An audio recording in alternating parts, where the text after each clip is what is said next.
Good to have you with us on Ed Schultz News and Commentary. What is the feeling amongst members in the House? Is this some kind of a new day dawning? If you listen to a recent interview that Paul Ryan has given, the new Speaker of the House, to Fox News, you'd think it's the same old stuff. In fact, you could listen to the interview and think that he's not even Speaker of the House. He's still the political hack that he's always been. Now, I have a jaded opinion because of all of the obstruction that's taken place, because of all the partisanship that's taken place, driven by Republicans who just did not want to work with the Obama administration on any level. So I'm just not of the school of thought that things are really going to change. I hope I'm wrong.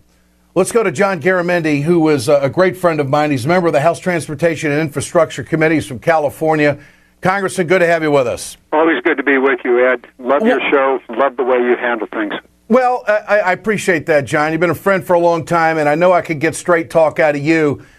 Is Paul Ryan going to change now that he's Speaker of the House? I mean, isn't this a great opportunity? The guy comes out and he says he's not going to work with Obama on immigration reform because of what Obama's done in the past. But if this is a new day and a new approach, why wouldn't he try something with open arms? What's your sense of this? Well, let's see. How does it go? A tiger doesn't change its stripes.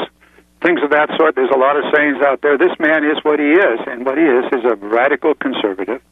His budget bill, which has been put before the House 3 times now, is a total repeal of progressive policies.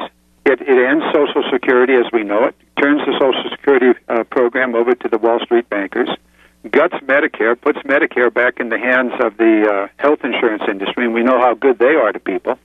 And it goes on, tax breaks for the wealthy, increases or for the lower income, increased tax. It goes on and on. He's not going to change his stripes. He is what he is, and underlying all of that is the schism.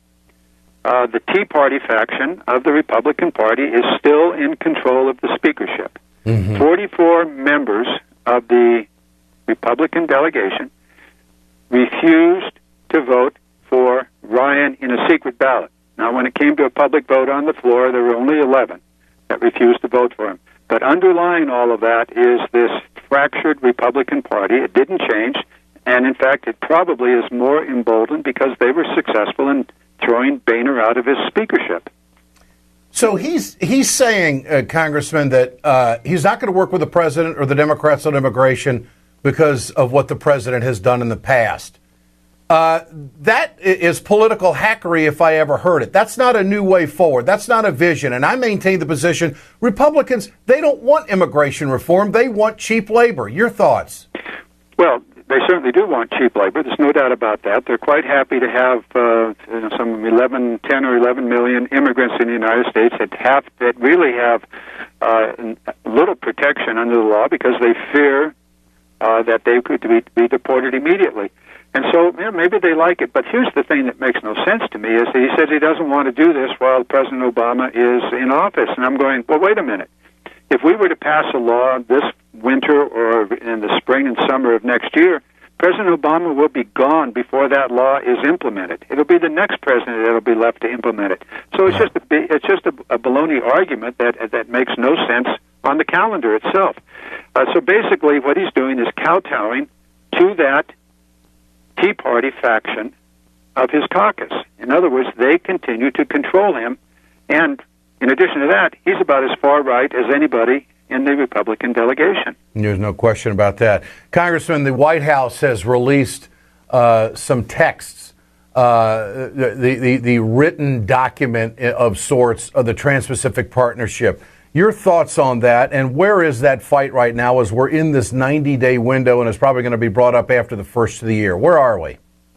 Well, I think the answer is we don't know. The text came out late last night. I certainly have not seen it. There have been no summaries of it. I do know that there's a lot to worry about. I was at a meeting earlier this morning with a fellow that's written from the Council on Foreign Relations.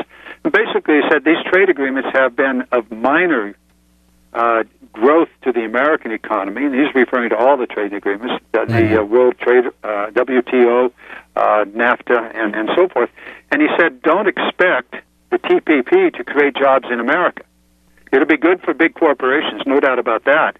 But for American jobs, he said it's minor, and for growth of the American economy, The previous trade agreements have shown little, if any, effect. If we were to pass a robust transportation bill, we would have far more growth than will ever come from the TPP. So I'm very, very concerned about this. I think it will continue to hollow out our manufacturing sector.